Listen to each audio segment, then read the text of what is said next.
বিয়ের পরেই হাসপাতালে সোনাক্ষী। 7 বছর সম্পর্কে থাকার পর গত 23 জুন বিয়ে করেছেন বলিউড তারকা সোনাক্ষী সিনহা ও জাহির ইকবাল। এদিকে বিয়ের কিছুদিন না পার হতেই হাসপাতালে অভিনেত্রী। গুঞ্জন উঠেছে বিয়ের সপ্তাহখানেক পরই অন্তঃসত্ত্বা সোনাক্ষী। ভারতীয় সংবাদ মাধ্যম বলছে, এক ভিডিওতে দেখা যাচ্ছে মুম্বাইয়ের কোকিলাবেন হাসপাতাল থেকে বেরিয়ে আসছেন সোনাক্ষী ও জাহির। তবে ছবি শিকারীদের দেখতে পেয়েই তারা গাড়িতে উঠে পড়েন। বলে রাখা ভালো, এদিন ছবি শিকারীদের এড়িয়ে যান নবদম্পতি। এই ভিডিও ছড়িয়ে পড়তেই জল্পনা শুরু হয়, তাহলে কি সোনাক্ষী অন্তঃসত্ত্বা? এদিকে নেটিজেনদের একাংশ এই ঘটনার সঙ্গে আলিয়া ভাটের উদাহরণ টানছেন।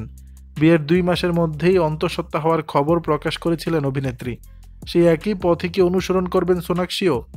এক নাটাগরিকের মন্তব্য, কোলে হয়তো সন্তান আসছে, তাই চিকিৎসকের কাছে গিয়েছিলেন সোনাক্ষী। অন্তঃসত্ত্বা হওয়ার খবর দিয়ে ফের চমকে দেবেন কিনা অভিনেত্রী, এমনটাই ভাবছেন অনেকে। দর্শক, বিষয়টি নিয়ে আপনাদের মতামত জানাবেন নিচের কমেন্ট বক্স।